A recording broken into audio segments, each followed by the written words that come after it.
All right. Well, welcome everybody. Let's call this meeting of September 14th, 2020 to order. Zoom meeting. Is anyone here for Commissioners' Public Forum? Hearing none. Let's move right on to minutes and warrants. Paul, what do you have?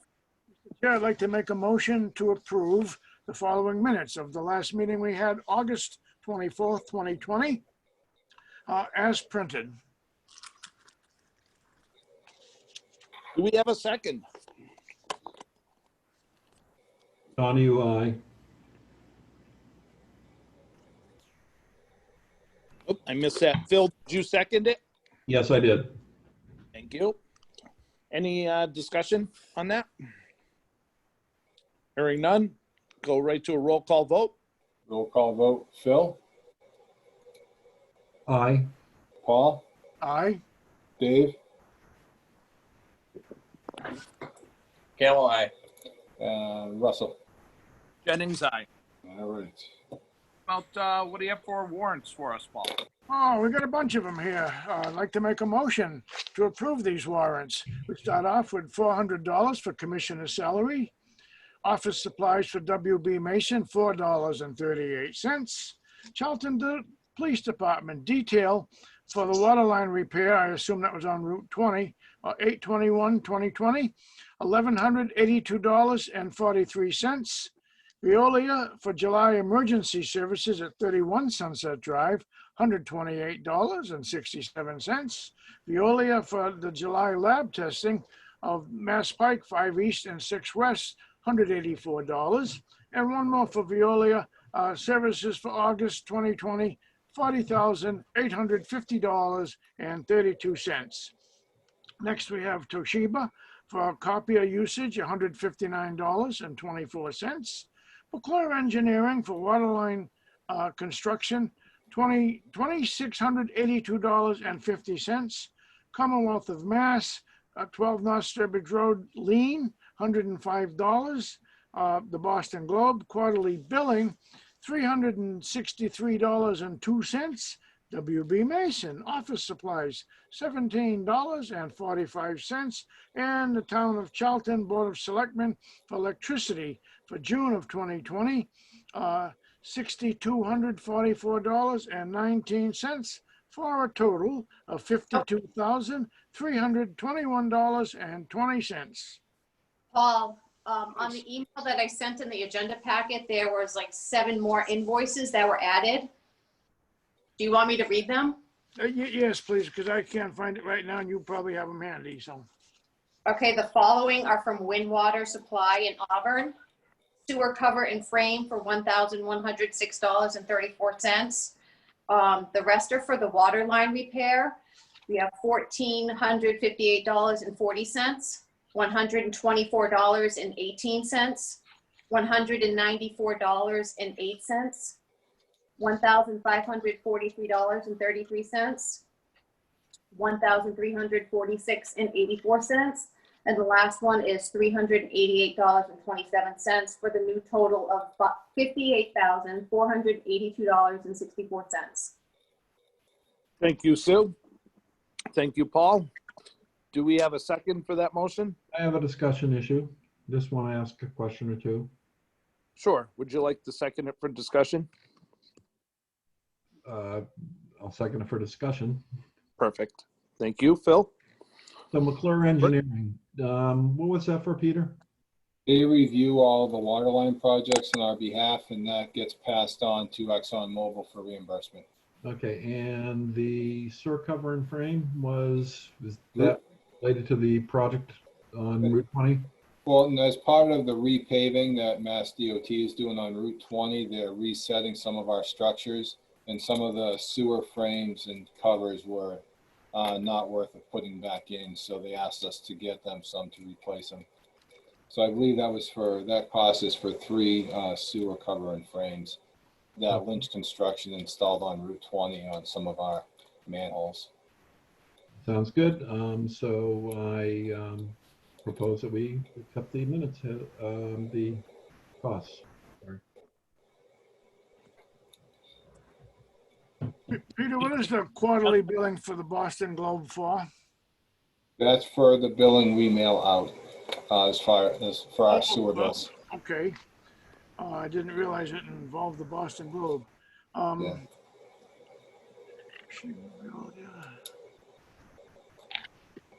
And just for clarification, Peter, when it says Town of Charlton Board of Selectmen, is that the department that we're writing it off to, basically, for the electric?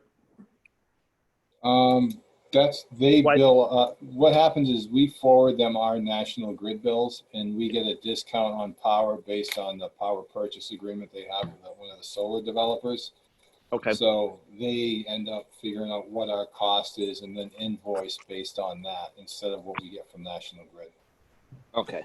One other question. Why Boston Globe? Why not the What's Your Telegram? I know it says the Boston Globe, but it's not the newspaper. It's the company that actually mails out the bills for us.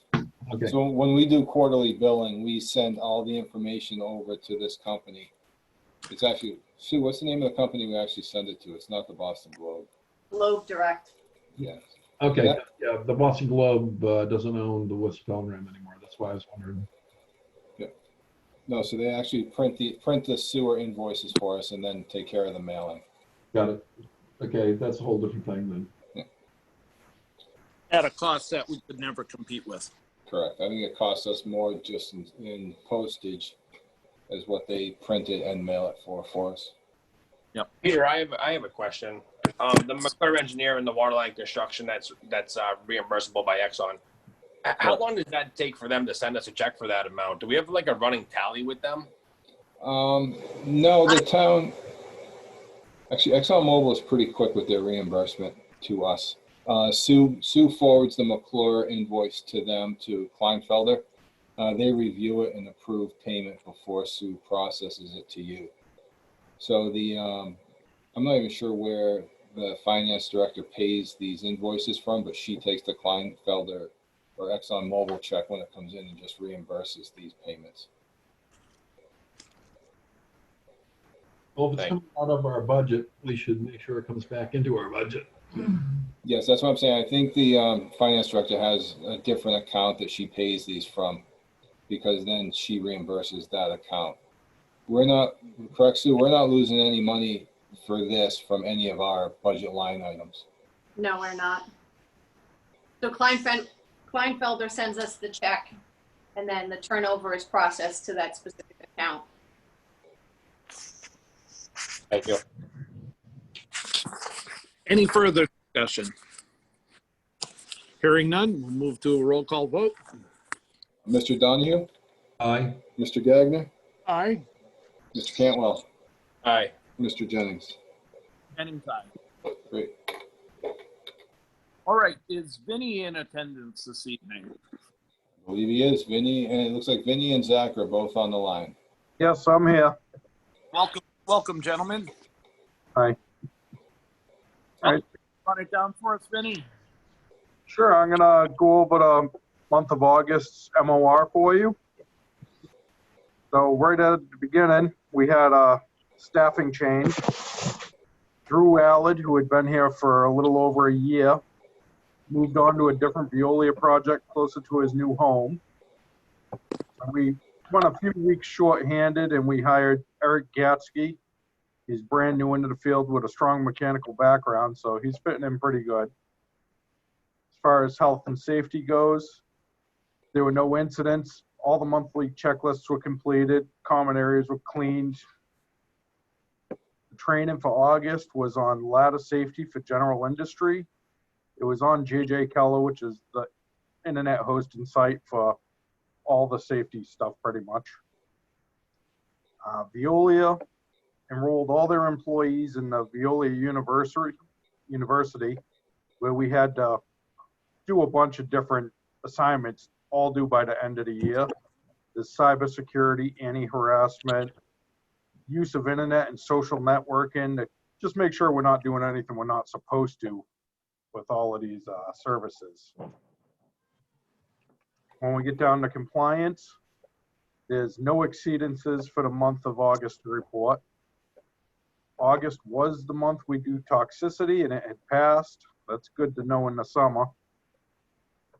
The pack pilot, I attached a lot of sampling data we collected. Most of these are grab samples.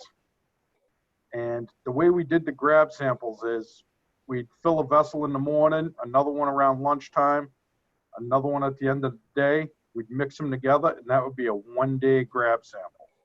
We were trying to do 3 of those a week.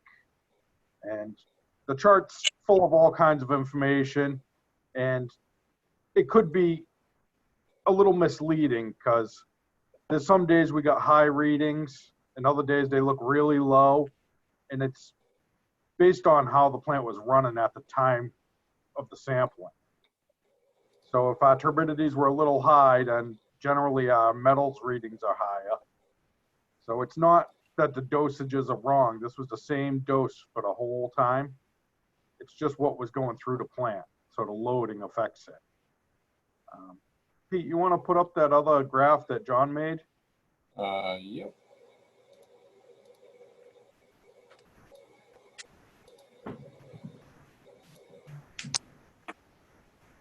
Did it come up? Yep. All right. So in this graph, it kind of shows it a little better than all of the numbers I just have thrown into a chart. At the very beginning, we had a really big spike of aluminum. That was as the plant was getting acclimated to the pack treatment. And then once we get past there, you can kind of see that the aluminum, the zinc, and the copper, every time they go up, they all go up together. And that's just because the loading was there. It was a real heavy load. The plant had a hard time treating all of that metal. And it falls back down and seems to ride out pretty smooth for a little while, and then it happens again.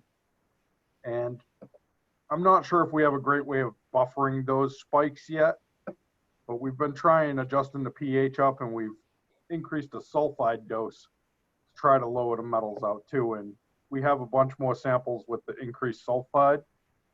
We're just waiting for the lab to give us the results on them. We'll see how it worked out. Vinny, can I ask a question or two? Sure. So now, when we hit these spikes, okay, we're going to go over, I know these are graph samples, but we're going to go over the daily limit that we're allowed, okay? Yep. And so how do you see the pack sulfide situation as far as working at this point? Well, it's working really well. Most of these spikes are directly related to alkalinity. So every time we have a drop in alkalinity or a really high dose of alkalinity, we have a hard time controlling the turbidity. And when the turbidity goes up, we get increased readings when we sample for metals. And for this pilot, where they were grab samples, we just grabbed them whether we had high turbidity or not, just to kind of collect the data and see where we were going.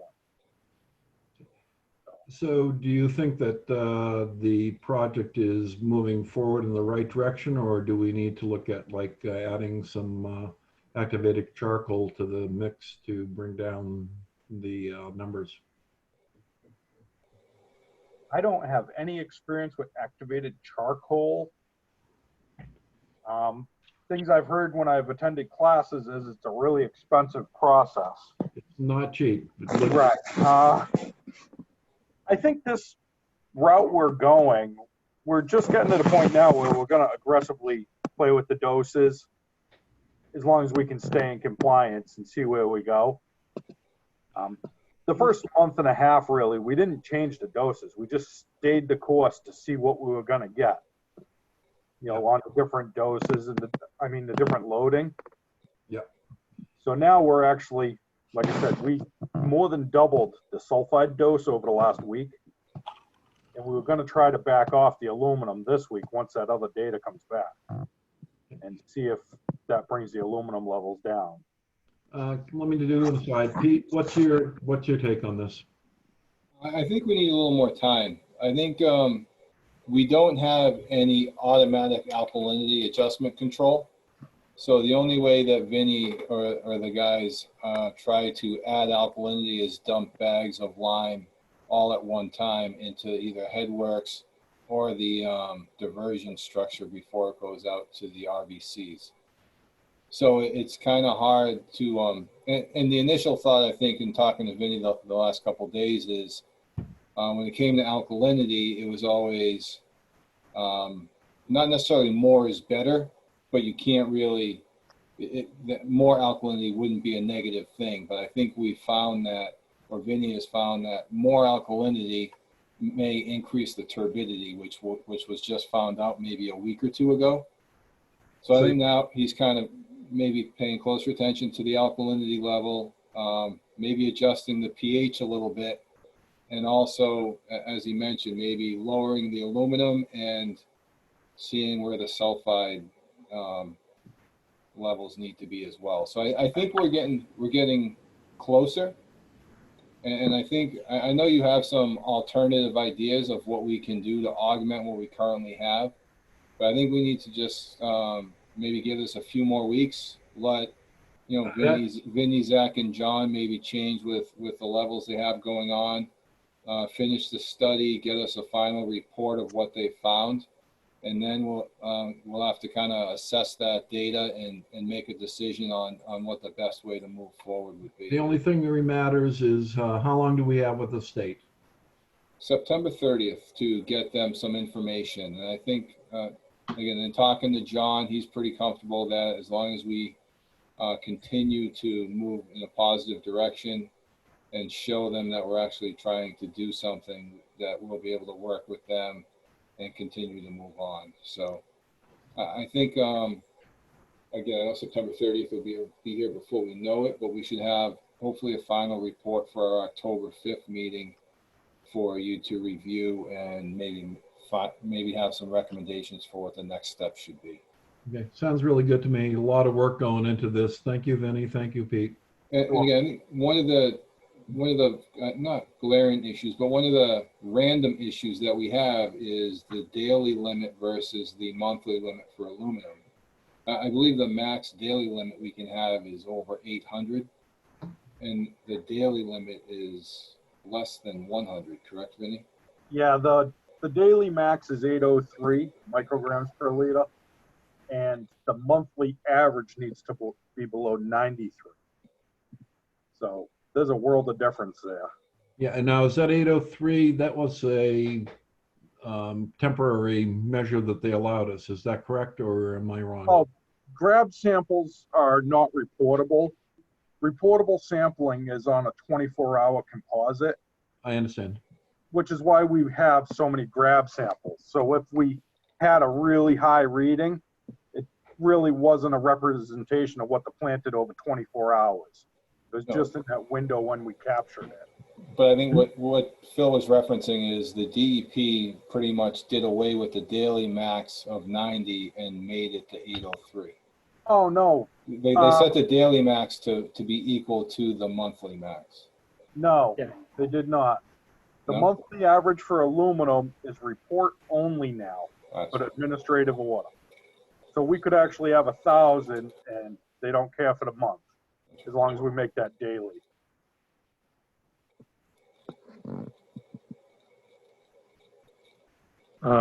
Also, that I think Paul was asking that 803 for the monthly, for the daily max, was that number from before all this started.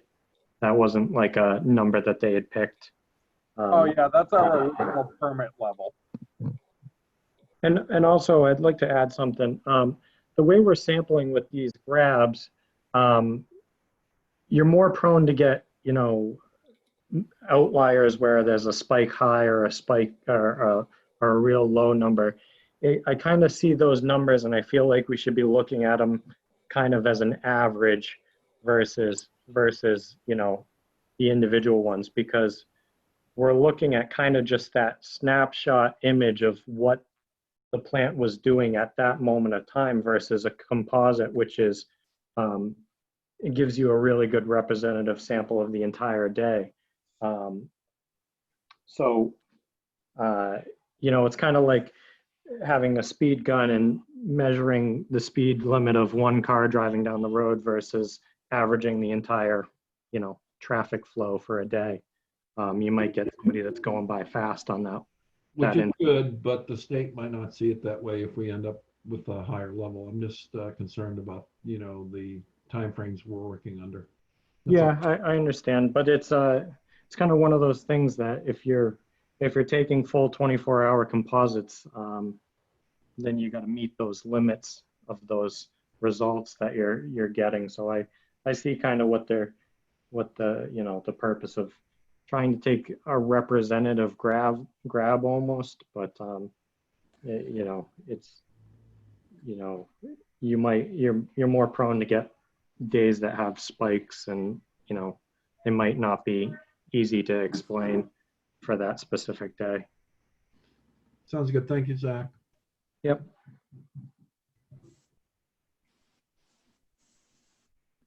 Anybody got anything else on the sampling we've been doing, or can I move on? I think you're all right to move on, Vinny. All right, now we're going to move on to the operations and maintenance.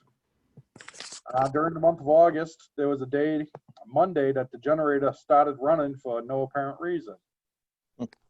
We called in the electricians. They diagnosed it. It was LaFleur Electric. They diagnosed it as a phase fail relay.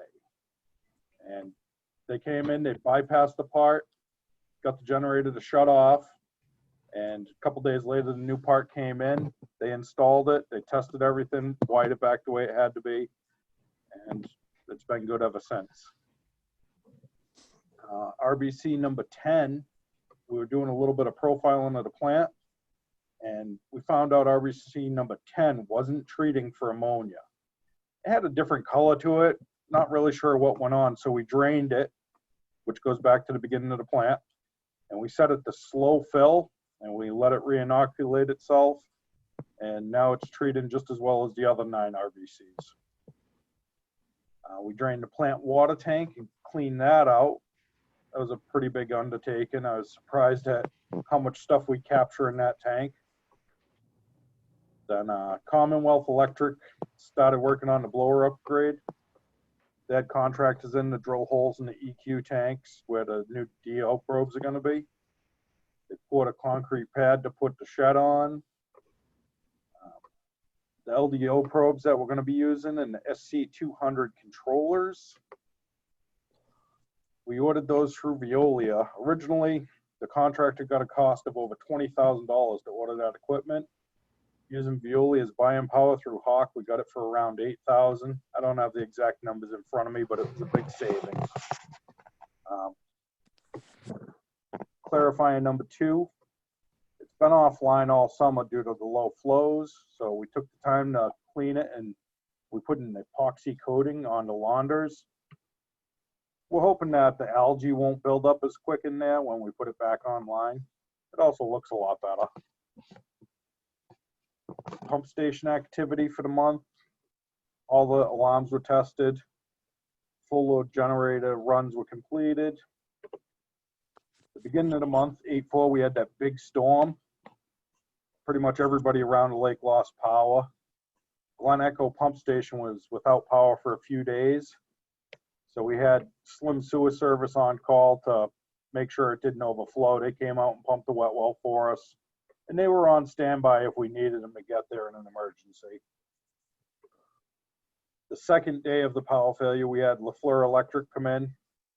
And they made a connector so we could hook a trailer generator up to that pump station. And by the time the parts came in for the connector, we didn't need it, but it's ready to go for the next time. Let's see.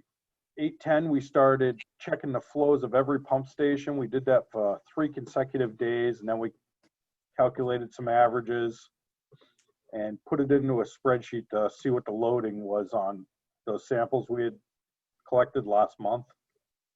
And Just going backwards one quick second, Vinny, on the Glen Echo pump station. Yep.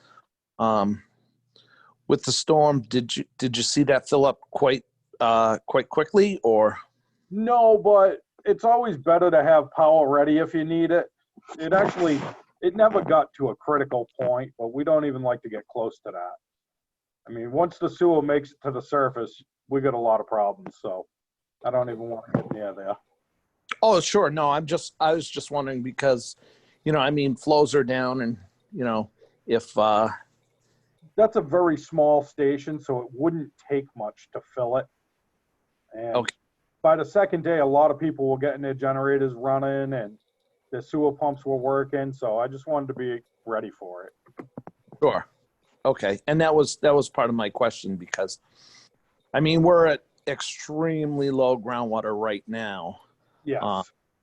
but still, if you had a major ionized situation over there, it would probably show up pretty quickly in that situation. Yeah, it really could. Again, we're ready for it. Slim Sewer Service they give us great service when we need them. Yeah. They always have somebody on standby with just a phone call. So we're ready if we need it. Like I said, we got the connector made for the generator. So if it has to get hooked to that station, it can be.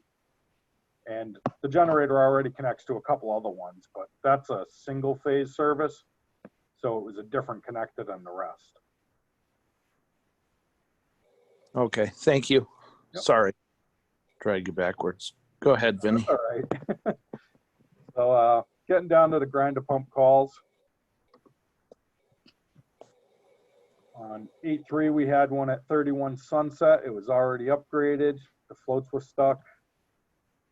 8-6, we had one at 120 North Sturbridge Road. It was the original. The homeowner scheduled with Ed LaForte Electric to upgrade it. 8-7, we had one at 22 Carpenter Hill Road, already upgraded. The float stuck. The guys adjusted the float trees. Everything was working good when they left. On 8-10, we had one at 135 Sunset. It was the original. The homeowner wanted to wait until they had to upgrade because scheduling was difficult. They just not home often to let somebody in. So on 8-17, we had one at 146 Glen Echo. It was already upgraded. Grease was the cause. Slim Sewer went out, pumped the tank, and we added some degreaser. On 8-18, we had one at 165. It was already upgraded, and we had to replace the pump. The pump that was in there was just drawing high amps and not spinning fast. So on 8-23, there was one at 75 North Sturbridge Road. It was already upgraded. The floats was stuck. There's a little bit of grease. They cleaned it around the edges, threw in some degreaser. On 8-25, there was one at 77 Old Worcester Road. It was already upgraded. Stuck floats again. They adjusted them, and hopefully it's good. So a question here. Yep. So we had one in reserve and then we ordered 3 new ones. Okay, it looks like we used 2 pumps. Do we need to order more pumps? We have at least 8 pumps in reserve. We had just ordered a big batch of them. Okay, I just wasn't Oh, sure. these different pumps than you're thinking of. Those were EQ tank pumps. Those are large and take a while to get. These are residential grinder pumps. We keep 10 of them in stock at most times. Okay, well, that's what I was just wondering about. Yep, that's fine. I appreciate that. Thank you. So moving on, we received 42 dig safe requests in the month of August. And I got a few additional remarks here. As I already stated, we more than doubled the sulfide dose. We did 3 composite samples the week of 9/11, and we sent them out for testing. They're going to expedite the results, but they probably won't be in until Wednesday. It typically takes 10 to 14 days to get a metal sample back, so they're going to do it in about half the time for us. So question, what does your sulfide levels look like with the pack and the sulfide being added? And I think that's farther down in the presentation, but. I test the plant a couple of times a week with a handheld meter, and the meter we have reads in parts per million. Yep. And OSHA's regulation is 20 parts per million, and we can't even get it to read on our meter. And our meter, I don't know what it starts reading at because we never get it to go off. But it reads in parts per million. Well, that's excellent, because anything over 130 and you don't even know that you're getting affected by it. So that's great to hear. Yeah, we do test it. Again, it never shows up on the meter we have, which is a 4-gas detector. It's made to prevent you from not knowing it's there. Good news. All right. So I only have a little bit more in the additional remarks category. Again, I already stated Drew L. had moved on. Eric Gatsky started on August 17th. The trailer generator used to be stored on North Sturbridge Road. We cleaned it up and we're storing it at the wastewater treatment plant now. And as far as last meeting, you guys requested us to do a little more sampling at a car wash. And we were one person short, and this plant really takes all hands on deck to keep everything going. So we just haven't had time to get out there, but we plan on getting those samples for you. Yeah, but based on what Peter's flow sheet shows, that the amount coming out of that place, although it's high, its flow is so low that it's not an issue. Exactly. It's not an issue.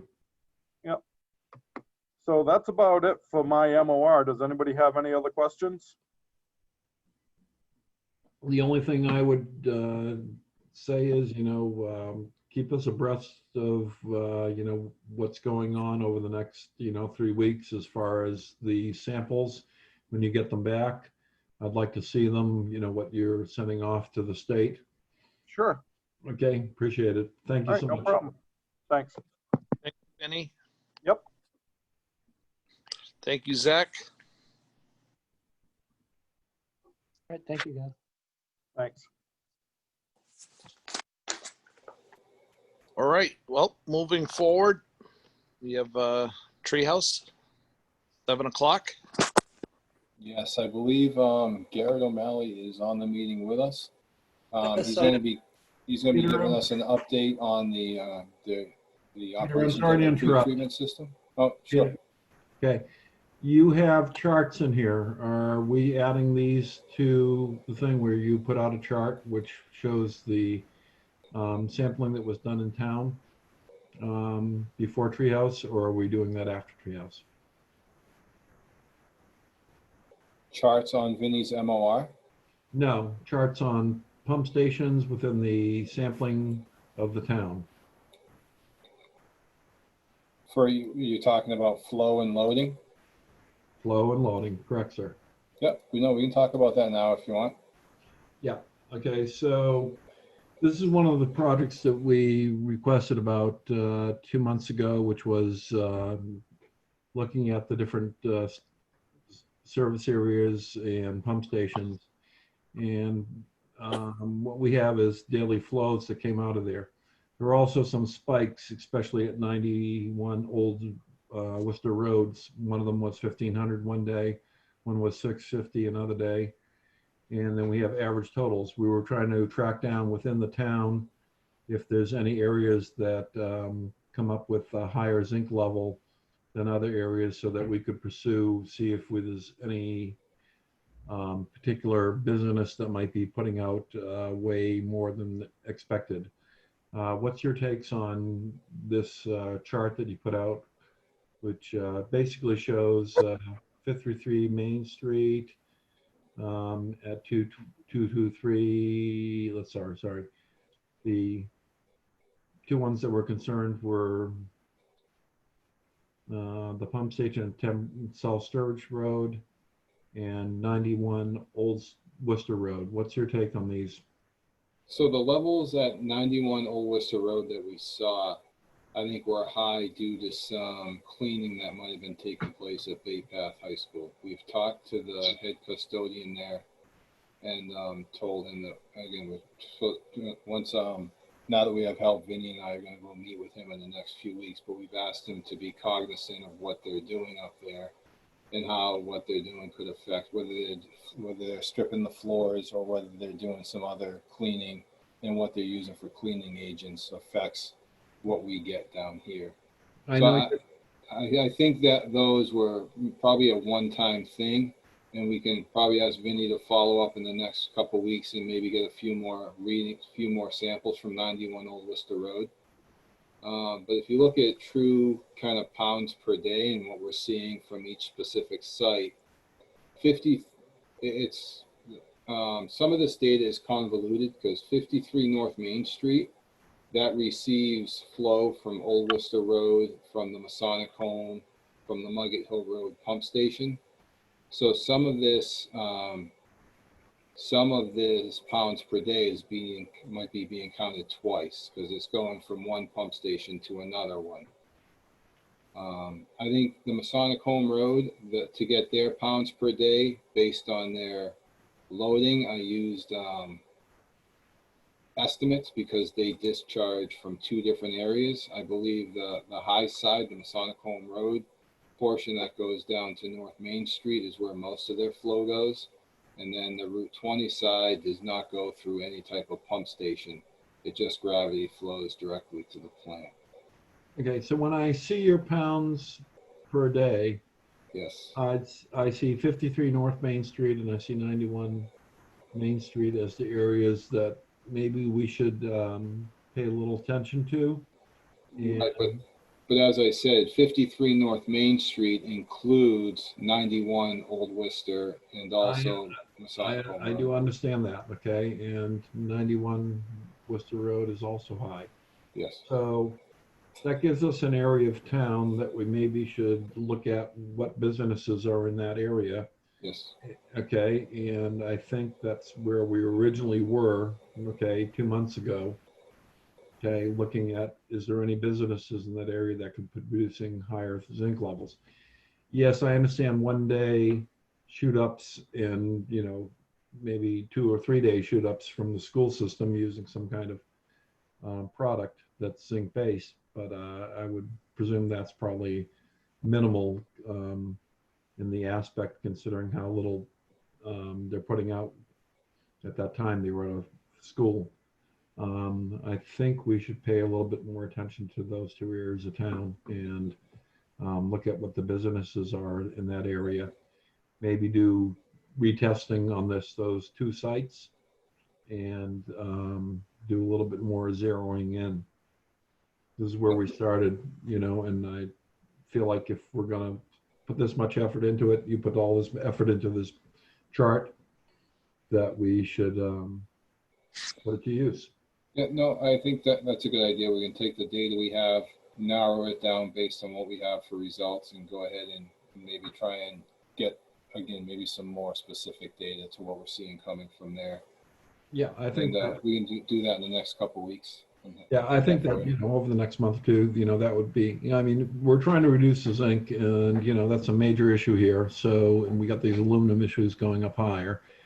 So if we can, you know, reduce the whole situation by finding the source, then that's the key.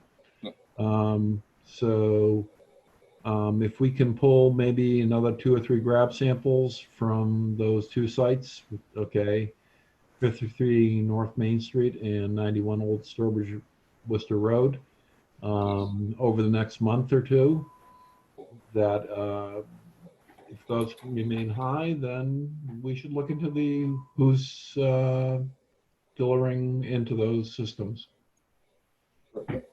Understood. Thank you, Peter. You bet. Thank you. And you'll just square that away with Vinny, Peter. Yes. Yeah, I'll work with Vinny, and actually he's still on, so I'll touch base with him tomorrow morning and try and just get a schedule together where we can do it maybe at least 2 days a week for the next 2 weeks and see what we get for information. Excellent. Does that satisfy the question, Phil? Yeah, it does. I mean, we went into this, so I just sort of feel like we should, you know, complete it, not just sort of like go like, okay, yeah, those numbers are high in this area, so what do we got? Okay, and it's sort of like, okay, let's bring it to completion. 100% agree. Anybody else have any feedback or comments on this? All right. Well, hearing none, moving forward. We get back to Garrett Treehouse. Yes, I believe Garrett is here. We have a request from Treehouse. He's going to give us an update on the pretreatment system, and he's making the following request. The first is that we allow them to increase their flow from 7,500 gallons per day to 10,000 gallons per day. This will allow them to ramp up their pre-treatment plant properly and record data on the removal rates as well as grow the process. Second request is to modify the surcharge rate structure for Treehouse for their BODs. They would like to request that the concentrations between 250 milligrams per liter and 750 milligrams per liter be charged at $1 per pound, which is what you were previously charging, and any concentration over 750 milligrams per liter be charged at the current BOD surcharge rate, which is $3.57.5 per pound. He's also asking that we possibly modify the sampling protocol to not require them to sample for aluminum, cadmium, copper, lead, and zinc on a weekly basis. So with that, I'll turn it over to Garrett, let him give us maybe an update on what's going on, and then we can talk about his request that he's making. Yeah, thank you very much, Peter. Good evening. This is Garrett O'Malley from Treehouse Brewing Company. It's been a couple of months since I've been in front of the commission here, so I wanted to give a brief update on where we stand with our wastewater treatment plant that I believe all of you have seen at this point.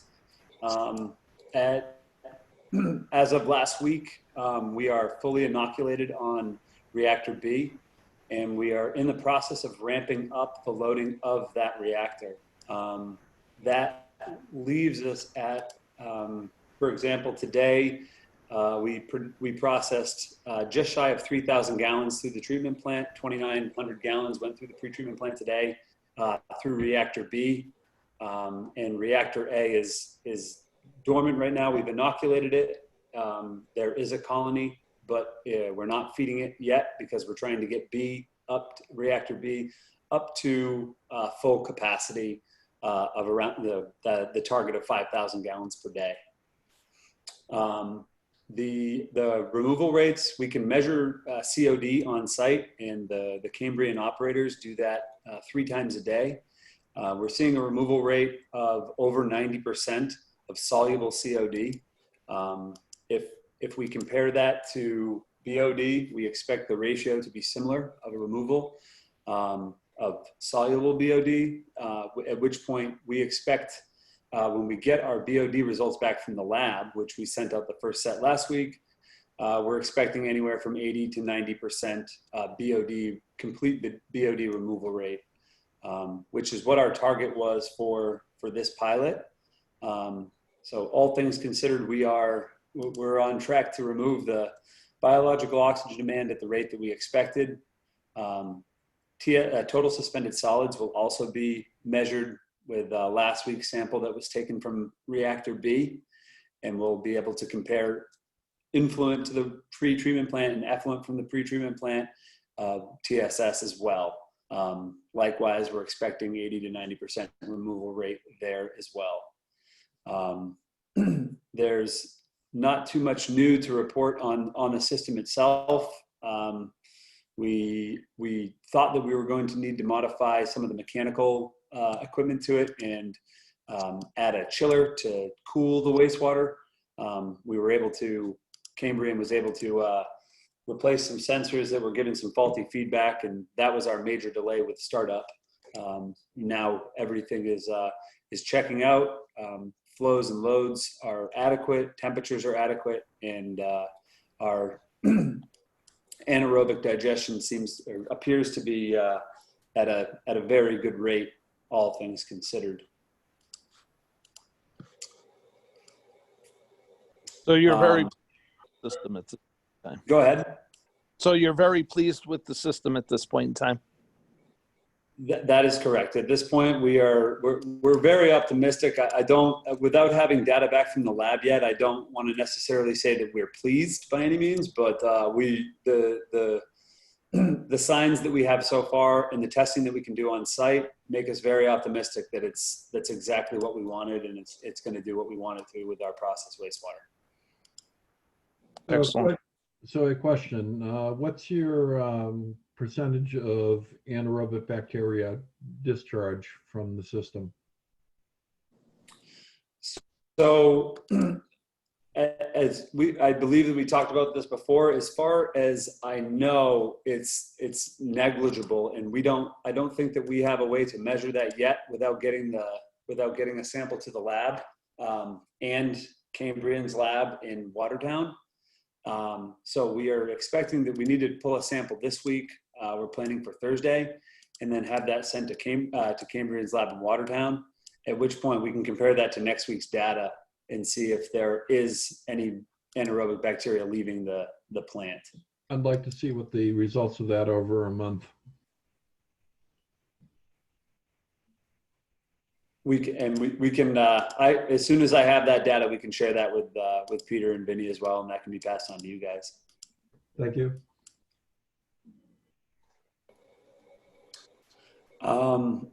I don't really have too much more information about the plant right now. I can get that over to the commission once we test for that next week. And as more data comes in from our sampling process from McClure, we can get that over to you guys as well. I would like to get into the request that we're making right now, just to discuss and present to you guys, unless there are any other questions about the pretreatment system right now.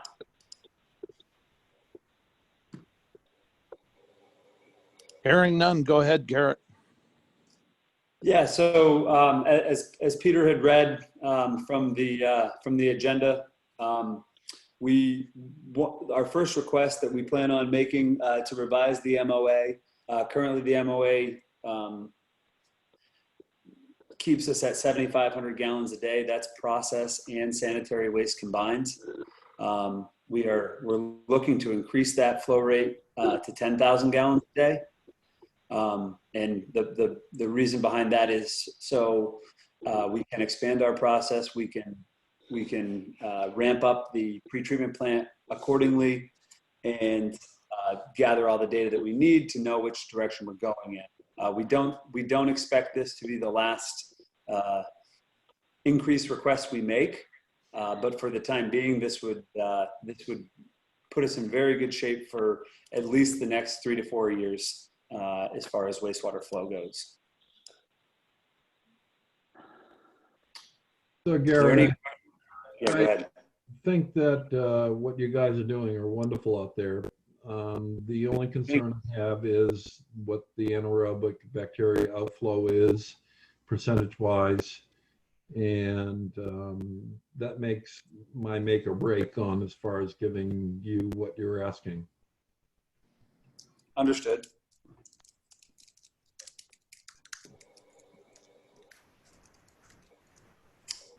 Completely understand.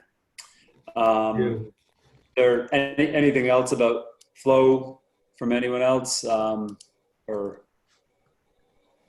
Mr. Chair, Sure, go ahead. I spoke with Garrett earlier and mentioned to him that my main concern is right now they're in the pilot program with 2 different types of ecovolt reactors that they're studying to see which one's more effective, and in the future they plan to choose either A or B, and then not redesign but upgrade the facility, the pretreatment system, to be able to treat more gallons per day on the full scale treatment process that they choose. And when they do this process to upgrade to one process or the other, we're going to be back to getting full strength process waste from them that's not pre-treated. So I'm not sure that will be a major issue, but it's just something we have to be aware of now to know that there's some type of precaution in there that if we do start to see problems in the treatment system because of the strength of the waste that we're getting, they may need to side stream or do something different during that process. So Garrett, a question for you. You had mentioned at one point when we were out there on the site that you were doing a post system, shall we say, bringing down the aspects of any concerns, okay? You were going to add another treatment system into the current system. Yeah. I can divulge a little bit of that. I think what you're recalling, Mr. Donahue, was that we right now our plan with Cambrian is that when we move to the full scale, we would also introduce an aerobic process after the anaerobic process.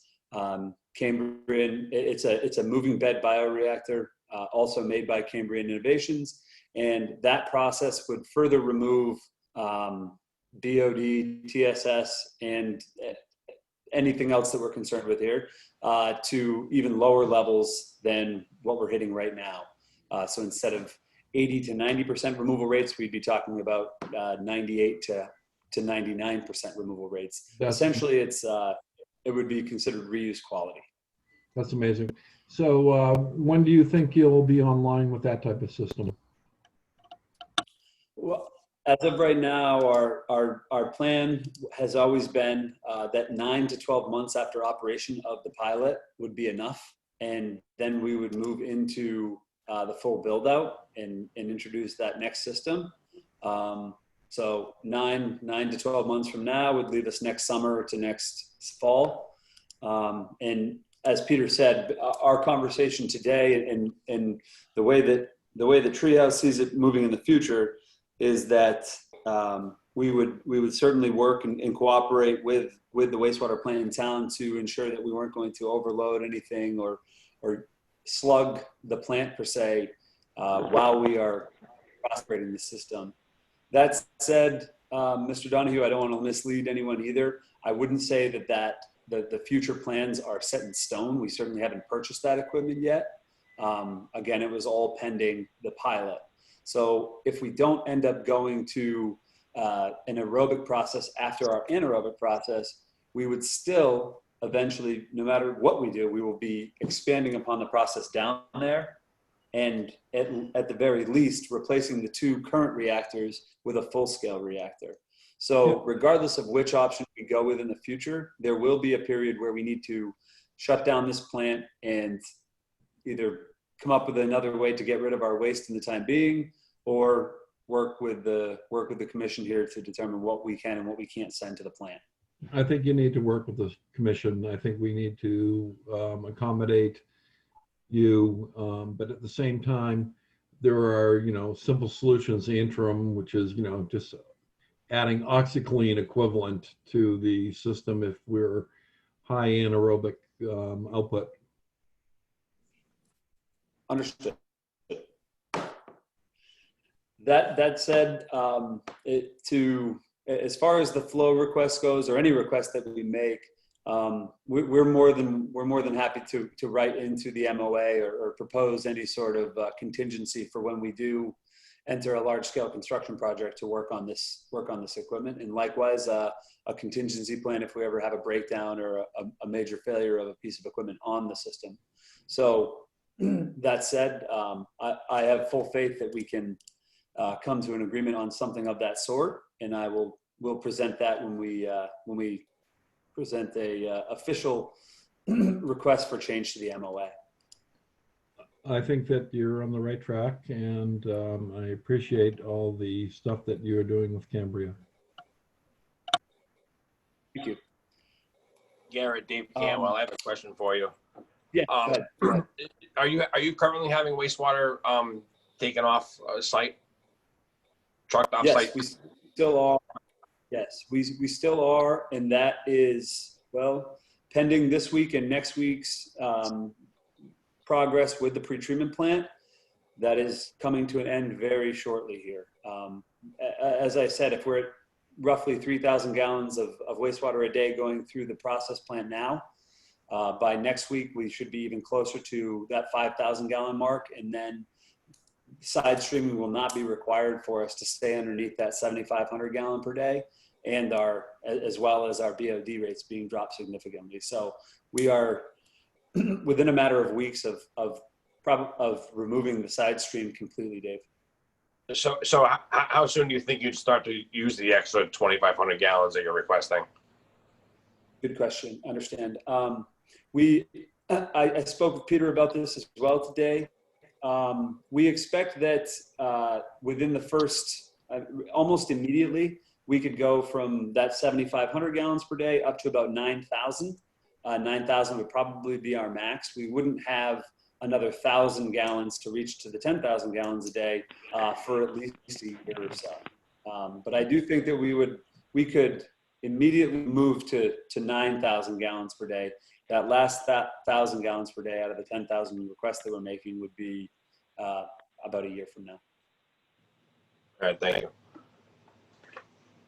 You're welcome. Does anybody else have any questions about the capacity increase or our flow increase request? I think the flow increase is no problem. I think that what we need is those numbers on what your anaerobic content is before we come to a final decision as a group on reducing the rate. Okay, understood. Is there then I won't even get into the rate. Sounds like everyone understands. Again, from Treehouse's point of view, we see this rate adjustment as an opportunity for us to use that savings to grow the plant, to hire the proper people that we need to operate the plant, and really have a successful process in the future.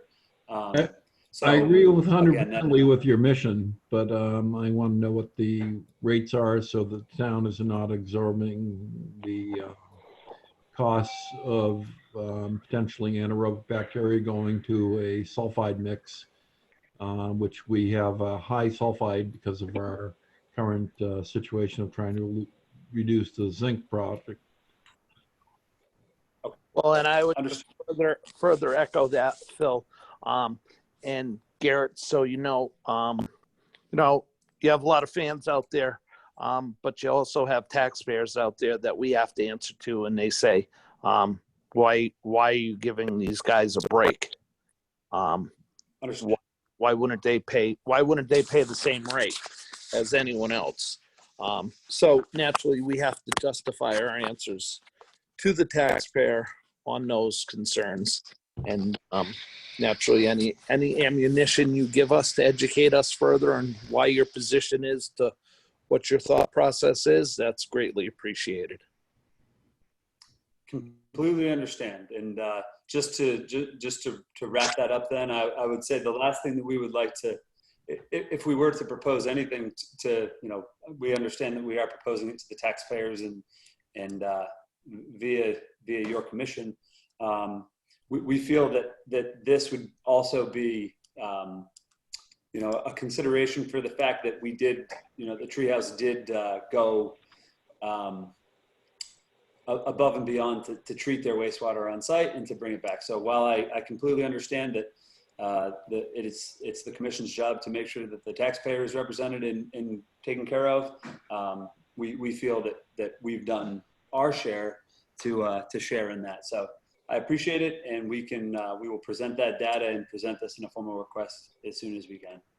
Well, Garrett, Phil here. I think you guys do a month of sampling on the anaerobic bacteria going out, and I would definitely feel like it could reduce your rate. I'm not sure if I'd want to go to $1.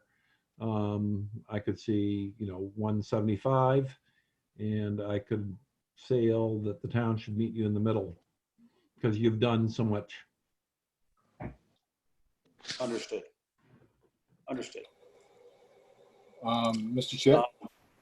Sure. Go ahead, Peter. I think we're probably going to have to just wait and see regardless of the anaerobic data that we get from them, I think we need to wait and see what the full ask is for what's going on with the reduced charge. I'm not sure I would recommend that you would entertain doing any type of permanent reduction to their BOD or any of their surcharges.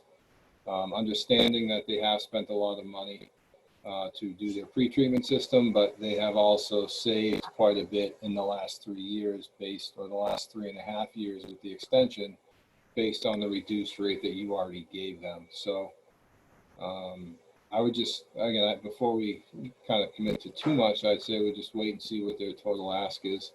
and definitely treat them as 2 separate or 3 separate requests. So we get definitive language to discuss and vote on for each request. So the 2,500 gallons per day would probably be the easiest one for you to consider based on, again, Phil's concern with the anaerobic bacteria. That additional capacity, if you follow through with your past practice of your privilege fee and how you do that at $8,200 per 200 gallons per day based on, I guess that's based on Title V numbers, but for their 2,500 gallon per day request, they're looking at $102,500 privilege fee for that additional capacity. And then again, if they want to make a request for the reduced surcharges, we can look at that time, see what type of term they put on that, and see what they come forward with a request. But as I mentioned, then Garrett, if you can just keep those completely separate with separate language, I think that'd be beneficial for us to consider. Absolutely. Understand completely. So I'd like to put a motion forward that we allow them to discharge up to actually 12,000 gallons a day.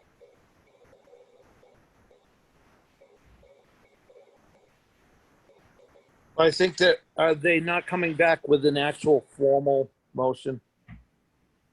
Well, I think their formal motion is pending, and they want to bring up to 10,000 a day. So, I mean, I think we should give them a little leeway.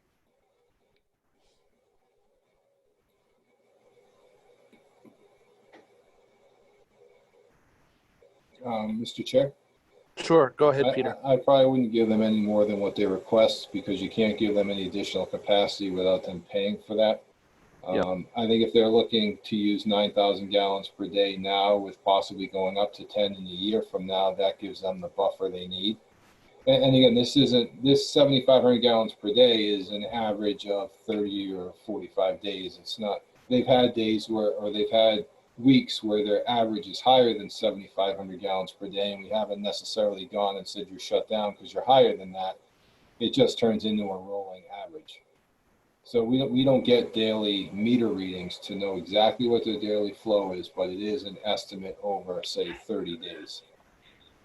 So I think the 10,000 gallon per day request is probably as high as we want to go, because, and I don't think that we should really consider this increase also until we're sure that their pretreatment system is operational.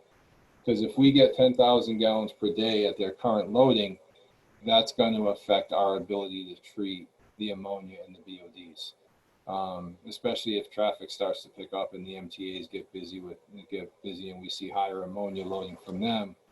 Then not only are we dealing with the zinc issues, but we're dealing with the ammonia issues and that treatment as well. So I think the big impetus for me before we allow any additional capacity is that we make sure that that pretreatment system is working properly and that we're seeing a good amount of BOD removal before we give the additional capacity. Sorry, Peter, I should have stipulated that with a 3-month moratorium or something. Sorry. So I think right now, Garrett probably has enough information and is probably comfortable enough with our discussion that he can go have Treehouse go to their attorney, draft up some language changes to the MOA for you to consider. We have a meeting on October 5th. If I get them a week or so ahead of time, if there's no objection from the commission, I will forward that to our attorney for review. And then hopefully on our meeting on October 5th, you can have a clean document to have a discussion on. We can let you know that our attorneys reviewed it and everything is in final form and is pretty much consistent with the discussion you've had tonight, and it should be able to be approved. We'll have more pre-treatment data at that time for you to consider, proof of concept, and kind of a level of comfort down here at the plant that we'll be able to treat the additional capacity without having a negative impact on the plant. So what's the current capacity, Peter, that we're allowing? Okay, we're leaving at 7,500? Treehouse is currently at 7,500 gallons per day, yes, based on the memorandum of agreement. And would that leave you, that would give you enough time to put all of your stuff in order, Garrett? Yes, yes, it would. And you would have some additional information for us on how things are going as far as treatment goes, so that we'd have that information to work with. That is correct. And in fact, I think that I can have that information by no later than the end of next week, which would give us give the commission at least a week in between, a full work week in between, to see our data and to see what we are collecting for data from the pretreatment plant before we reconvene on October 5th. So the question is, Garrett, if you were given 10,000 today, what would make the difference for you in the treehouse? If we were granted it today, well, to be honest with you, not too much would be different immediately. Okay, that's all I need to know. Yeah, I understand.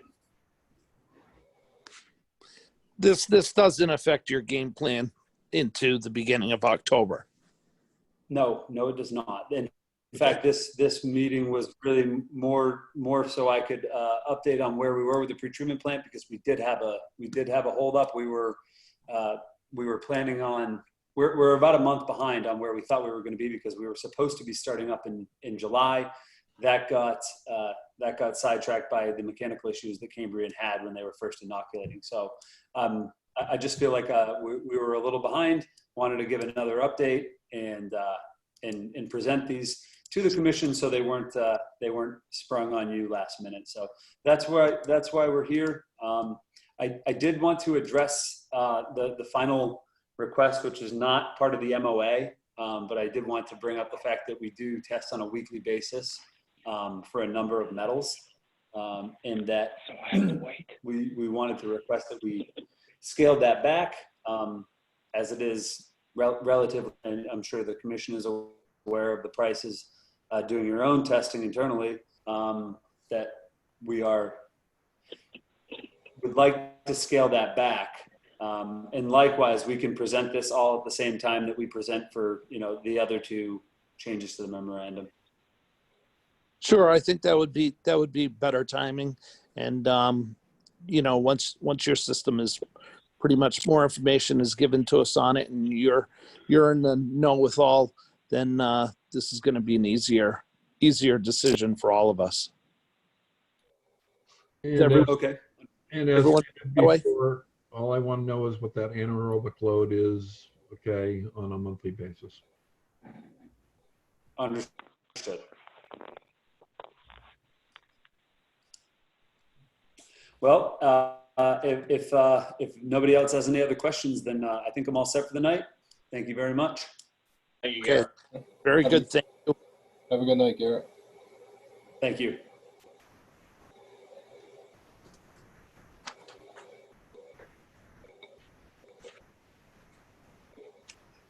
All right. So, moving forward, Peter, we have Viola operations. Yeah, so Veolia's current operations and maintenance agreement was signed in November of 2016. A year ago, you voted to grant them, their initial contract was an initial 3-year contract with 2 1-year options, or 1-year extensions. Last year, you voted to grant them the first of their 1-year extensions. I've attached a copy of their section 4 from the agreement, which defines the term. I'd ask that you currently vote to extend Veolia's agreement for the final 1-year extension. I believe they're doing a good job running the plant. I think they're very, very cautious. They're very reactive to the needs of the plant, and they're definitely doing a good job to keep us kind of up and running and moving forward. So I guess my first request would be that you would, again, agree to extend their agreement for their final 1-year extension. Do we have a motion stating such? I'd like to make a motion. Second the motion. Any discussion on that motion? Hearing none, roll call vote. Mr. Donahue?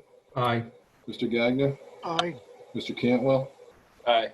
Mr. Jennings? Aye. All right, so that's great. And I'm here. I'm also here. This is Oh, Jack Ridlock here. Jack. Hey, welcome. So, Mr. I've been here Ridlock? for a while. Oh, Yes. okay. I'm voting aye. Great, thank you. Welcome. So now, I believe when this current agreement or current contract went out to bid, they just rehashed a previous agreement of a previous agreement of a previous agreement that might have started 15 years ago. Since then, procurement laws have changed. The requirements on the length of the term of these types of agreements have changed. So if you look in the current language, it even states that in order to, as far as extending for the periods of 1 year each, at the sole discretion of the owner, authorization of town meeting for a term in excess of 3 years is required. The last time we did this, I spoke with, again, then it was Robin Craver, town administrator, and the finance director, and they said that's not necessary at this time. But now we can actually go out to bid for an agreement term, a contract term of anywhere from 5 to 10 years, or do a 5-year initial contract with 5-year options. So this is something that we're not doing every 3 to 5 years. We are going to have to go out and rebid the entire agreement. But over the next year, seeing not that we have a lot of time, but we do have approximately 15 months before this current agreement expires in term. I'd like to kind of address that term, try and figure out what we can go out to bid for as far as length goes, and give you some options to discuss and maybe agree to. And then also maybe review the rest of the items in the agreement, update them, look at some other communities, what they're doing in their agreements, and just give ours a good update to meet what we currently have going on at the plant operationally. And then again, looking at scope, and we talk about going consecutive water and wanting to get somebody to come in here and operate the water system for us. Currently, right now, we would have to do that as a separate bid.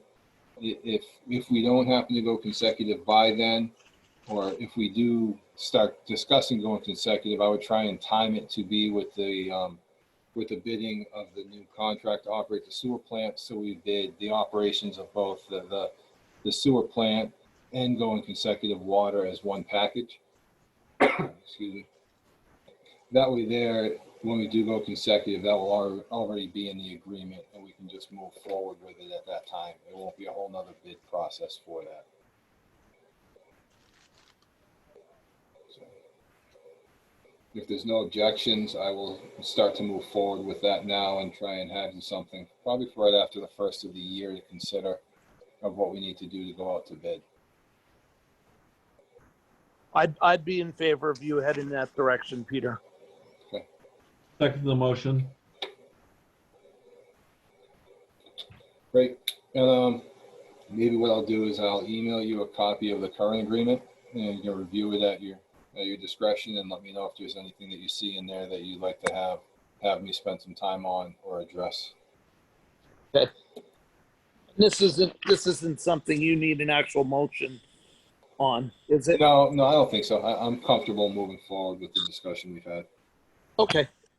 You need an extension agreement, Peter, for the year? No, you already Paul made that motion and you seconded it. So that was all we did last year.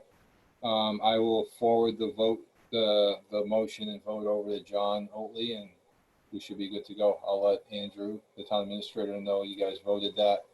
And as long as you and Viola are doing a great job. So with Sue, just tell you, it's been fantastic from what I've seen in a very brief time. Great. Appreciate that. Well, speaking of which, we'll move right into the superintendent evaluation goals. Yes. So the town administrator, we've been talking about doing goals for a while now, and the HR director has kind of been trying to get the new process set up.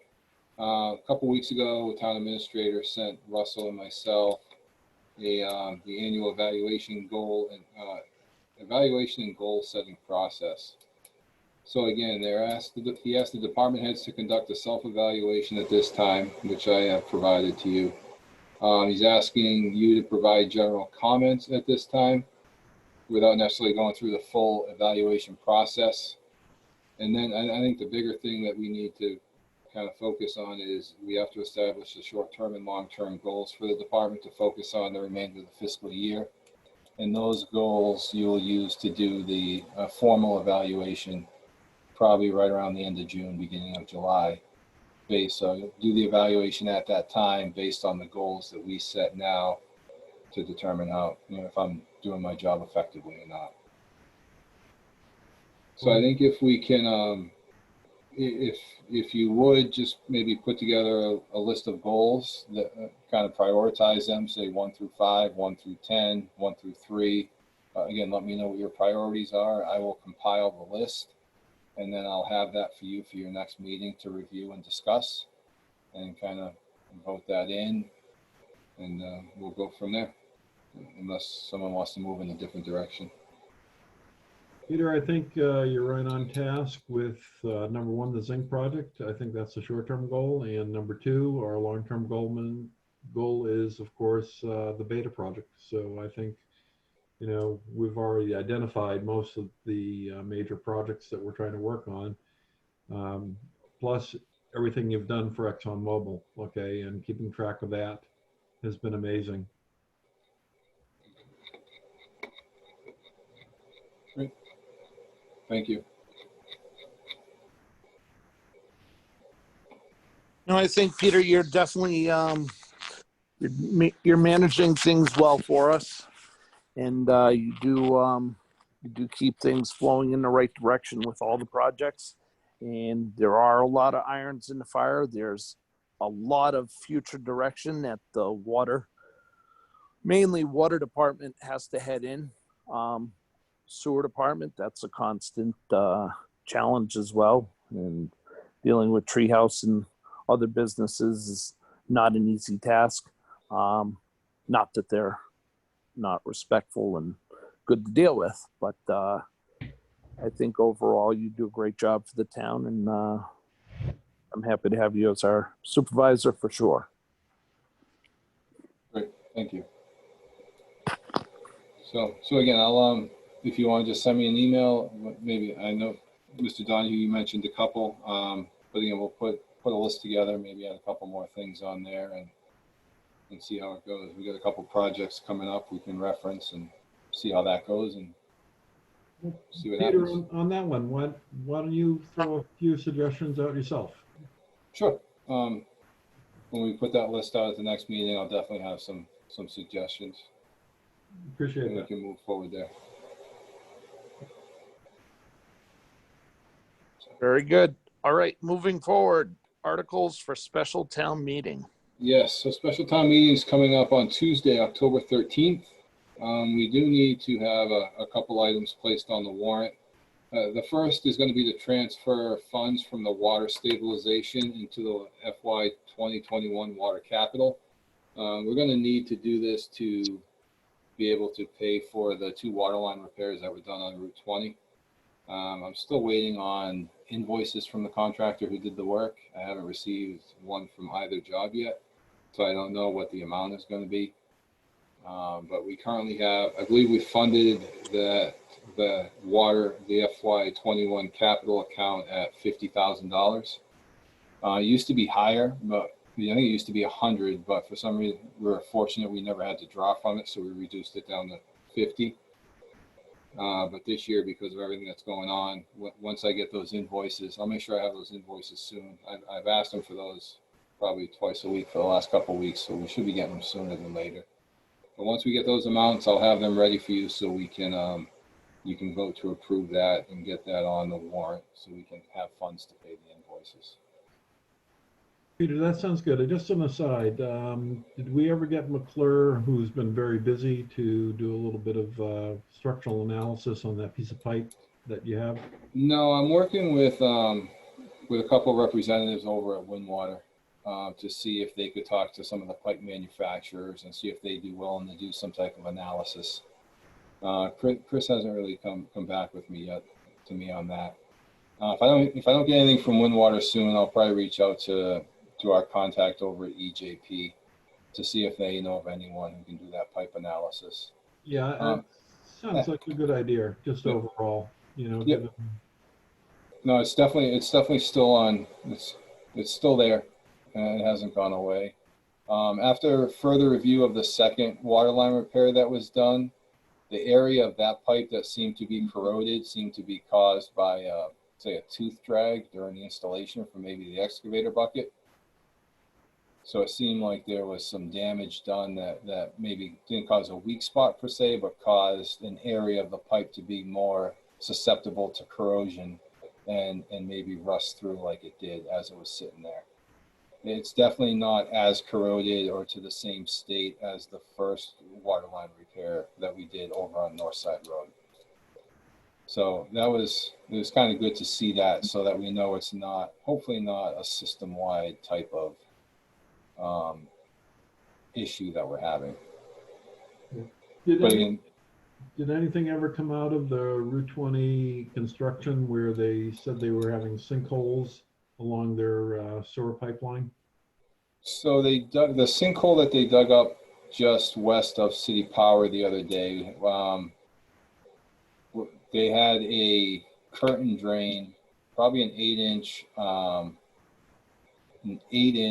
curtain drain off the edge of the roadway that just dead ended right in that area. So any water that was in that pipe just kind of stopped and just went into the ground right there. So that probably could have caused that sinkhole right there. It had nothing to do with our water lines or anything like that, or sewer. Okay, I was just wondering because they mentioned multiple. Yep. That's the only one I was aware of that they were concerned might have been from the water line or something like that. So they did that last Friday. They called me out to the site, showed me what was going on, and it had nothing. It was nowhere close to our water line. Okay, that's great news. Yes. Yep. All right. So we'll again, that transfer. I already made this request to the town administrator and finance director to make sure that this transfer is in their warrant article. So the next item I was going to request that we consider is the purchase of a new pickup truck.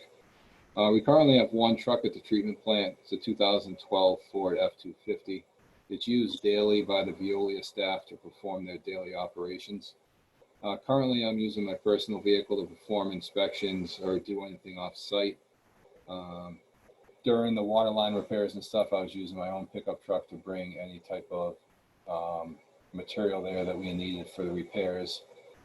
During the day, I was able to borrow, but I was able to use the town truck to go to Windwater and grab some supplies and stuff like that. But I'd recommend that that you consider, to help me fulfill my duties as superintendent, is to get a new, 3/4 ton pickup truck, outfit it with a plow, toolbox in the back, so that we can get that ready to go with tools to supplement the current vehicle we have, and also be ready to do some of the water stuff that we have to do to maintain the system that we own. That water system has been sitting pretty much just dormant for quite a while. I think we are going to have to spend some time moving forward, maybe understanding the system, getting some valve boxes cleaned out, getting some stuff done, so that if we do get to go consecutive, or if we do get to pressurize some of the dormant portion of the water line, we'll be ready to go. But after, again, the last 4 to 6 weeks where we've done the water line repairs, I think we need to maybe be a little more proactive and maybe get ready to become a consecutive water supply by starting to do some actual maintenance and oversight on the water main that we have. So I've attached a couple of quotes. One's for a Ford and one is for a GM. And these are both under the state bid list. The cheaper option is the Chevrolet pickup truck with the plow and everything else included for $40,667. I'd ask that you consider approving the purchase and having the amount be split between the water stabilization and the sewer stabilization accounts. So Peter, just one question, why the plow? Because we have a plow on the F-250, we currently, Veolia plows the wastewater treatment plant, and they also plow the sewer pump station so that we have access. And that way there, if anything happens to that truck or that plow, we have a backup. Or if the storm is, I'll be around anyways. If they need help plowing the treatment plant, I will be here. 100% agree with that. And the only question I would have in the town warrant is that we put it for the Water and Sewer Commissioner superintendent, okay, instead of, that we make that language a little bit more, that it's aimed at the Water and Sewer Commission and their designees. Okay.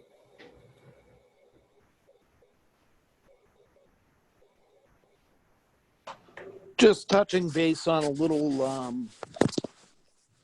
little procedure of what like Southbridge does, Peter, Yes. with their vehicles is they sort of do it the same way as we're doing it with Viola right now, where the town supplies the vehicle and the operators, being in Southbridge, Whitewater, they run the vehicles for the town and use the vehicles in their daily tasks and goals for the water department. All of their vehicles, or the majority of their vehicles, are outfitted with plows, and they actually, during the storms, they actually plow for the town. The Whitewater employees do? White employees do, yes. Yep. So they all have plow routes, and they're all all out plowing. I've mixed emotions about getting a truck with a plow for the sewer department and not having it plowing. I mean, if it's going to be a town vehicle and it's going to have a plow on it, I think it should be plowing. So looking down the road in the future and saying, and even considering today's needs with the water system that we do have, we have a lot of valves, we have a lot of things that have not been being exercised the way that they should be. And if you are to look at other towns and how they do business, flushing hydrants, exercising valves, every single piece of the system gets touched at least once a year. And I mean, we can say that that hasn't happened with our system because we don't have the manpower to do it. Right. Correct? Correct. So I think that you bringing up the truck brings up larger issues, and it brings up a larger issue with the water infrastructure that we have. And we're starting to see that, okay, maybe some of the stuff on Route 20 where we discussed testing, some of that hasn't been exercised in years or cleaned or used. So we don't even know if it's going to be effective for testing when we want to test it. And it's a complex situation. I don't know if the board is following what I'm saying with all of this, but I think Peter's just scratching the surface with saying, at this point in time, I need to buy a truck. It's when you get a truck now, maybe we need to have the guy in the truck. We need to have that guy saying, okay, when we need parts, it's not our water and superintendent running for the parts. It's our water and sewer employee. And that's also the guy who's out exercising valves every day to ensure that when we do need them, they're going to be operational, not frozen. Well, can I just say that's why I was just saying that we should change the language to say the superintendent and designees, because certainly if we're doing our own plowing, we need a plow. If the town is not, highway department is not picking up that option to plow us out, then we need to be able to plow out. If we need to get into one of the pump houses, we need to be able to plow it out. For $6,000 and a couple $100 extra on a vehicle, that is like an insurance policy.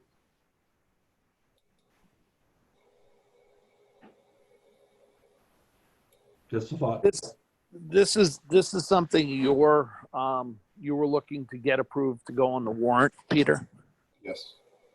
And when does the warrant actually close? I believe the warrant's closed, but this would just be language for the article. Okay. So this can be kind of, when's the meeting? The 20. The warrant closes tomorrow, Peter. Correct, but so the capital purchases is its own warrant article that will just be the heading, capital purchases, and some brief language. The actual language for the motion won't be finalized till, say, a week before the meeting. So what, I guess if there's questions or thoughts. So Russ, I understand where you're going, but for now, because we're not really going consecutive, I think it does fall under my role to kind of do the type of stuff you're talking about, where, you know, part of some of the stuff that I've ordered, it gives is the valve wrench tools and stuff like that. So I can go out there and maybe, you know, if a day's a little slow, I can go out there, pull a valve box cover, clean it out, and maybe exercise 1 or 2 valves, go into hydrants and stuff like that that's just sitting there, rather than trying to hire someone to come in and just do a short section of roadway to do that. And that was kind of my plan. And the truck just, again, it allows me to, whether I get a truck or a different type of vehicle, to go out and do inspections or go to meetings on or whatever. I think there's definitely a need for a vehicle for my position to do that type of stuff. The pickup truck might be excessive at this time, but I think for now it's the best fit to be able to allow me to do all types of things that are necessary to do, because we don't have a full staff to do that type of stuff. Can I chime in here? Russ, I think that this is short money considering we have a 2012 pickup, probably with, you know, the mileage on it, and we need a second one in town for the Water and Sewer Commission. In case the first one goes down, then, you know, what do we got left? I think you always need some redundancy here.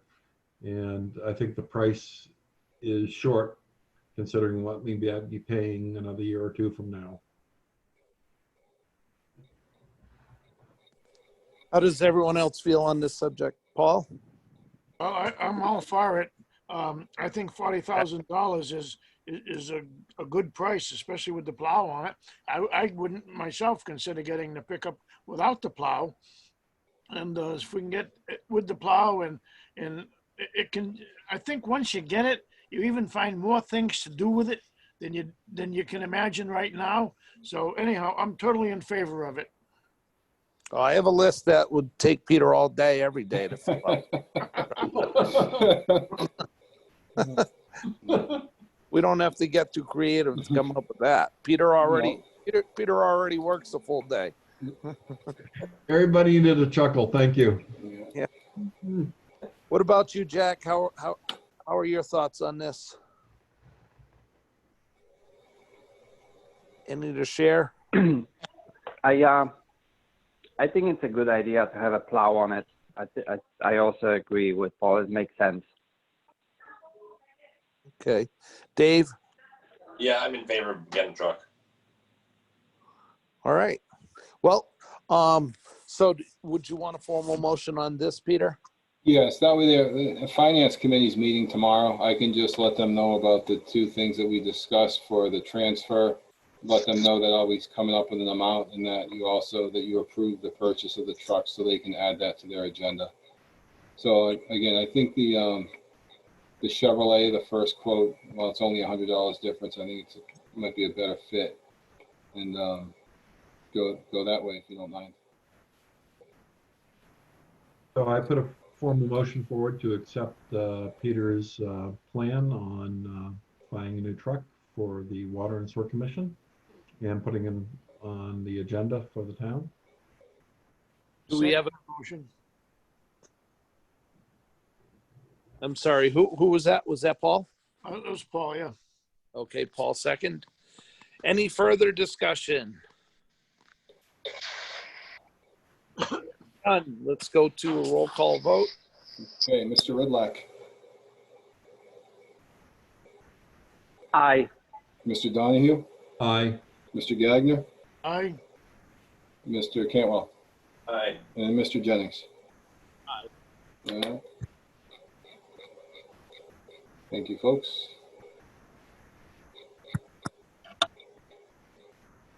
All right. And you didn't need a motion on that first one, Peter.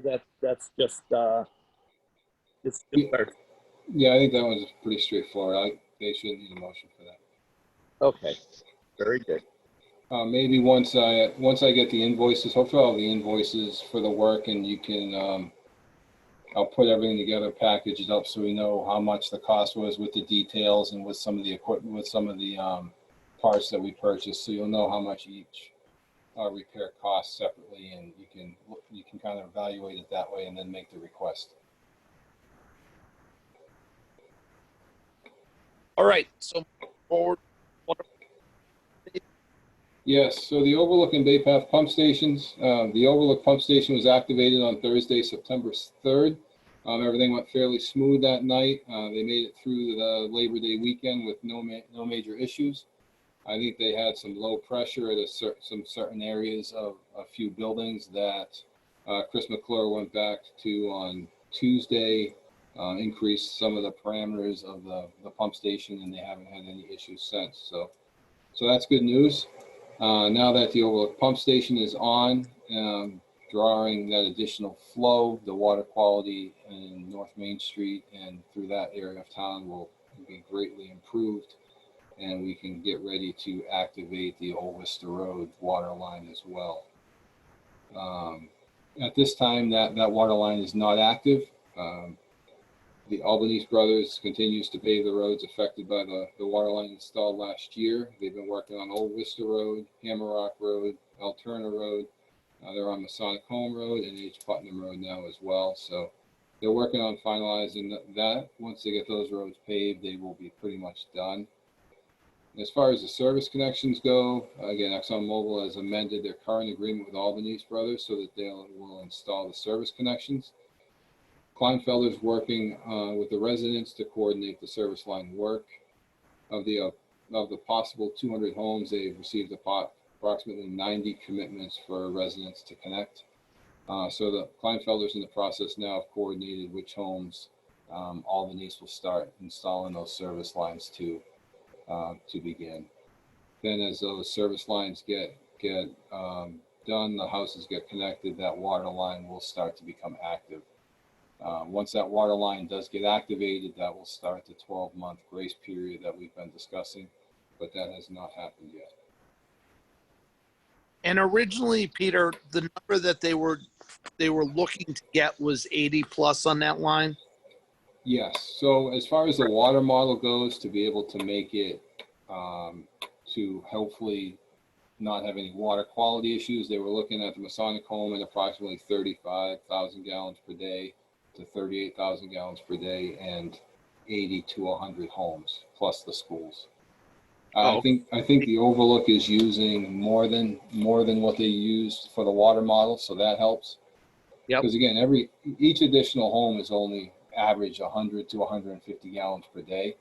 Sure. So if you look at the Overlook using maybe 40,000 gallons per day versus 35, that additional 4,000 to 5,000 gallons per day is like an additional 40 homes. Yep. So a lot more bang for our buck with the Overlook using more water than what they had in the water model. So all in all, things are going fairly well. I believe they're looking to get the Bay Path pump station activated soon, as I said. We were talking about coordinating doing the service connections on Mugget Hill Road first on the way to Bay Path, so that those homes could get activated as soon as the Bay Path pump station got turned on. But we have a meeting tomorrow with ExxonMobil and Kleinfelder to talk about that timing and where they're going to start doing services to kind of finalize that game plan.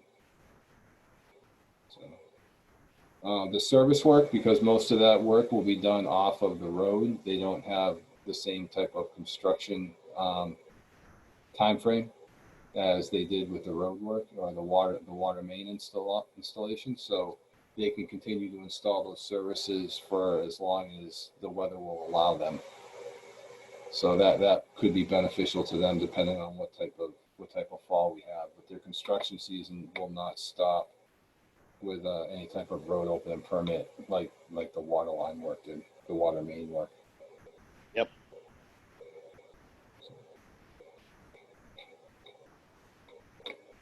Very good.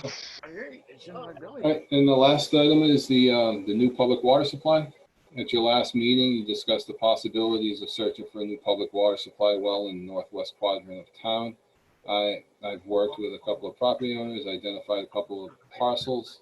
I forwarded them to Peter Newton for review. He said there is a possibility that area could work based on some bedrock fractures westerly in the Sturbridge area, but he's going to do some more research. He had some other stuff he had to finish up. He's hoping to be able to come out in the next couple of weeks. Maybe walk the properties, look at them a little more, and have more information for you at your next meeting. Excellent. That's great, Peter. The reality is any place in town that's going to give us low arsenic and, give us water supply. Right. One of the other discussions I've had is when we were up at the Overlook Pump Station, I was talking to Chris McClure, who operated their water system from their private wells, and he said they were pulling anywhere again from 35 to 45,000 gallons per day based on the day, based on what was going on, and the water quality there was really good. So I reached out to the town administrator to see if we can coordinate a meeting with the Overlook to talk to them about what they're going to be doing with those wells, and possibly seeing what would be needed for us to kind of purchase them or do what we have to do to take them over and maybe use them to supplement our water system as we move forward. Again, they're installed, they're established. Chris said they pumped 40 to 50,000 gallons per day with no real issues, no real drawdown, no water quality issues. So I think it's pretty important that we move forward with those as well to see what we can do to make sure those don't just get kind of lost. Yeah, how far of them are they out of the MBTE zone? Again, they've been being sampled for MTBE for quite some time now, and with that's at 35 to 45,000 gallons per day. Chris said they had one maybe small hit a long time ago, and it's been clean ever since. So while they're close to the area where the water line is being installed, they haven't had any type of detections other than once, which Chris said seems like an anomaly. I think it's a great possibility, but I still have some conservative views on that one being within the spill area and given out 10 years or 20 years, whatever. No, understood. And again, that's why looking at it as a supplemental use or something. I think, again, to look at what the town's facing with other groundwater contamination over near the landfill area where they're trying to figure out what to do there. You're talking about Flint Road? Yes. Okay. These wells could be used to possibly just, get creative, go cross country and try and get some type of water supply over there so the town could kind of help solve that issue as well. Yeah, that would be probably pretty good because they haven't been tested for about 3 or 4 years out there. And at that time, the Board of Health gave them a little bit of leeway, even though the town's still providing water to them. So again, just the possibility, granted, there's always that underlying, especially with the bedrock wells, the underlying concern of what you might get as you start to pump more water. But yeah, but that would be a great issue. Put a line down Flint Road and supply them off of Masonic. And then if we came in with an issue 10 years down the line, well, then we have other options. I think it's very foresightful, shall we put it that way? Sorry. A lot of foresight. Thank you, Peter.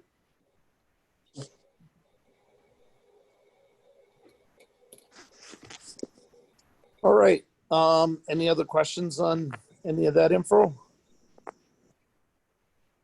Hearing none. Do we have any other information? Unknown time posting? The only other question was if there's any more, and just to keep it in the open forum, is, Beta's use for drilling those potential wells in the future, whether we can get a exclusion from the state to use those funds beyond just the project over at the Buffinville area. Yeah, so at this time, Beta's still working on the scope of work for the FY 22, Yep. FY 22, no, FY 21 grant. Where the FY 20 got extended.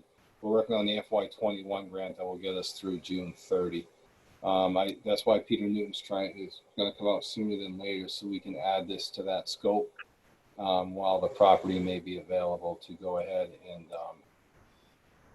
and have them allow us to do the drilling under that master plan grant. Sounds good. Thank you, Peter. Peter, I got one more thing. And again, that's just something I think about because I came into the office today coming from the Sturbridge side of town. That guardrail should really get fixed before wintertime. Yes, I was in touch with Mass Highway twice on that, and they told me that they were going to have someone come out when they were fixing some of the other guardrails on Route 20. Okay. I don't know if that got changed because of the paving that's happening, but I will definitely follow up on that again and go from there. What's the issue there? There's the guardrail at the end of the driveway. The post that it's attached to is not driven into the ground all the way. So one end is at about 2 feet high and the other end's about 5 feet high. And it's just might be in the line of sight and just isn't really. Somebody hit it, and when they came to replace it, they never drove the guardrail post down all the way. I believe because the hydrant lateral was right there. So there's a fire hydrant right near that guardrail. Yeah, and that's such a bad situation down there. We don't need any minor little things affecting it any further. Well, why would you have that guardrail just taken out? What's that? It's just dangerous. That's all. Right. Oh yeah, no, definitely. And yeah, Dave's right. Definitely, we can get that taken care of sooner the better. So, Mr. Chair, real quick, going back to the truck, my thought was to use that as a supervisor vehicle like all the other department heads do where they take it home at night. I just wanted to get the commission's thoughts on that as well. If that's what you were expecting the use to be like.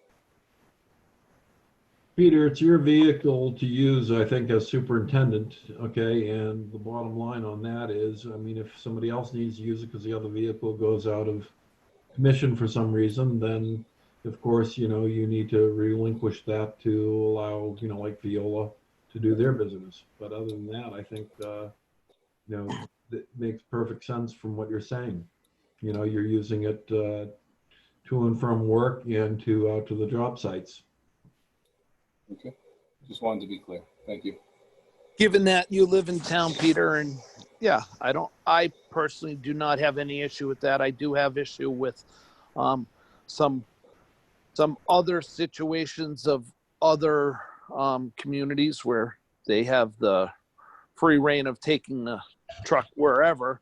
I don't think that it's a out of town vehicle. I think it's your to work in town vehicle, and naturally you got to go somewhere out of town on sewer department business, water department business. Yeah, that's your vehicle to use. So Great. Just wanted to clarify. That's all. Yeah, on the flip side of it too, I think occasionally, like if he's going off to school in Shrewsbury, he should be able to use that vehicle to go off to Shrewsbury and put a little mileage on it and actually blow out some of the carbon. Oh, I agree. I don't have any problem if he's on sewer department, water department business, that truck going wherever it has to go on that business. That's not an issue. I know that other departments in our community as well as other communities, and it happens a lot with fire departments where the person who's on call, the superintendent, they can use the truck to go to Home Depot for their own personal vehicles or own personal needs, whatever. I don't agree with that. I concur with that. I just think that, sometimes you do need to take it out on the highway and blow the carpet out, though. Absolutely. Or Pete will be blowing the carb down around town. You'll see him. So, Yep. all right. I believe All that's right. all I had. The next meeting is scheduled for October 3rd. Sue and I were discussing maybe a meeting schedule for next calendar year. Our first thought was we're thinking about maybe setting up, instead of doing the first and third Monday of every month, just doing meetings every 3 weeks and maybe kind of bouncing around the holidays that way. Does the commission we've been doing pretty much every 3 weeks for the last probably 3 or 4 meetings. Is the commission comfortable with that schedule? Or do you want to? I'd be fine. I'd be fine with that personally. It takes a lot of work to get ready for a meeting, and it's kind of redundant. And I think we can do business on a less regularly meetings schedule. I have no problem with that. I almost think we could go to a monthly meeting myself, because I think that, the stuff that comes up, Peter takes care of, and then we can concur on it, on a monthly basis instead of a 3 weekly basis, unless there's special need.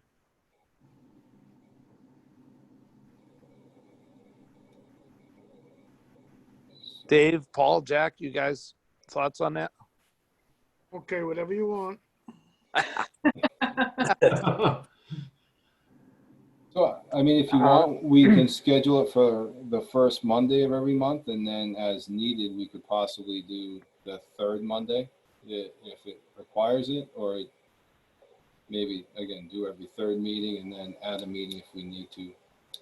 I guess the only drawback to going monthly would be the warrants, correct, Sue? And timely paying of our bills. Yes, and also Vinny too. Need what?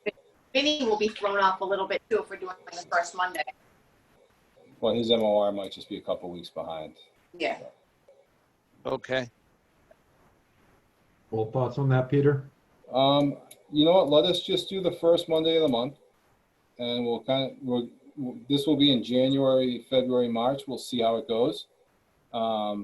It's kind of a slow time of year anyways. There's really not a lot of construction going on at that time. If we find that we're falling behind and need more input from the commission at that time, we can always make an adjustment. I think it sounds great, Peter. I have full faith in your ability to manage the department and, just have us sign off on things, quite honestly. So you would be okay with coming in to sign bills, say mid-month, so we could get them processed? Absolutely. Yeah. I think that would work. And then if we have to, if things come up and we get extremely busy in one area, we can always add a special meeting in the middle to say, okay, we're going to meet to address these issues and we need more time on this. Let's add a meeting. I'd be fine with that. Yeah. So Sue, you send us an email and we'll be there to sign it. Okay. So that's a segue into, I'll see you guys tomorrow morning. Yes, ma'am. Okay. You know the standard. If you don't hear from me by around noon, bug me. Okay. The same way. So, all right. So if we have no further business, then I'll entertain a motion to adjourn. I'll make a motion to adjourn. Second that emotion. Sorry, emotion. Roll call vote. Mr. Ridlack, Aye. Mr. Donahue, Aye. Mr. Gagner, Aye. Mr. Cantwell, Aye. Mr. Jennings. Aye. All right, very good. Thank you, gentlemen. And Sue? We'll talk to you at the next meeting. If not sooner, it'll be tomorrow. Like tomorrow morning, yep. Thanks. Bye, everybody. Sounds good. Have a good evening. Night. Aye. Good night.